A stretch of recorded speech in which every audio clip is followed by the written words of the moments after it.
علی الخاشعین تلاوت فرمائی۔ ترجمہ مدد حاصل کرو صبر کے ساتھ۔ کس کے ساتھ؟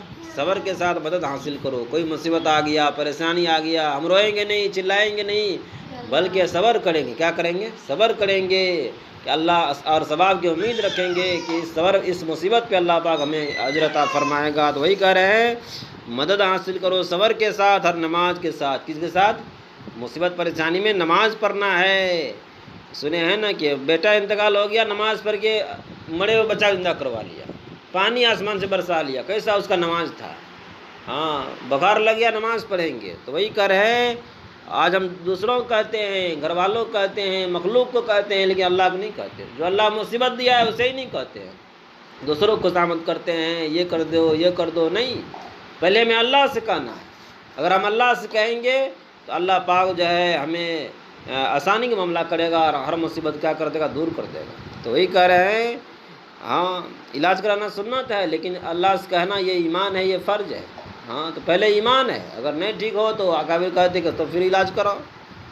بے شک وہ نماز دشوار ضرور ہے، مگر جن کے دلوں میں خشوع ہے۔ نماز دشوار ہے، مشکل ہے، لیکن جن کے دل میں اللہ کا ڈر ہے کہ مجھے اللہ کے یہاں جانا ہے، حساب کتاب دینا ہے، تو اس کے لیے نماز پڑھنا کیا ہے؟ آسان ہے۔ اس کے لیے نماز پڑھنا آسان ہے۔ جس کو ڈرے نہیں ہے، ہاں جو ہوگا دیکھا جائے گا، اس کے لیے بہت مشکل ہے۔ تو وہی کہہ رہے ہیں بے شک نماز دشوار ضرور ہے، مگر جن کے دلوں میں خشوع ہے اس پر کچھ دشوار نہیں۔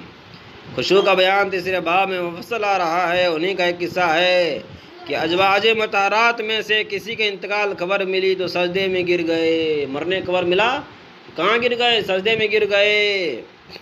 کسی نے دریافت کیا کہ یہ کیا بات تھی؟ آپ نے فرمایا کہ حضور صلی اللہ علیہ وسلم کا ہم کو یہی ارشاد ہے کہ جب کوئی حادثہ دیکھو تو سجدے میں یعنی نماز مشغول ہو جاؤ۔ اللہ کے نبی کا یہ حکم ہے، اللہ کا حکم ہے کہ جب کوئی مصیبت آئے، پریشانی آئے تو نماز پڑھو۔ کیا پڑھو؟ نماز پڑھو، مشغول ہو جاؤ۔ اس سے بڑا حادثہ کیا ہوگا کہ ام المومنین کا انتقال ہو گیا۔ حضرت عبادہ اللہ عنہ کے انتقال کا وقت قریب آیا تو جو لوگ وہاں موجود تھے اس سے فرمایا کہ میں ہر شخص کو اس سے روکتا ہوں کہ وہ مجھے روئے، اور جب میری روح نکل جائے تو ہر شخص وضو کرے اور اچھی طرح سے آداب کی رعایت رکھتے ہوئے وضو کرے، پھر مسجد میں جائے اور نماز پڑھ کر میرے واسطے کیا کرے؟ استغفار کرے۔ صحابی کرے جب میں مر جاؤں گا تو تم جو ہے کوئی مجھ پر رونا نہیں کہ مر گیا، نہیں، نماز پڑھ کے میرے لیے استغفار کرنا کہ اللہ مجھے قبر کا عذاب سے کیا کرے؟ بچا دے۔ اس لیے نماز بہت بڑا دولت ہے۔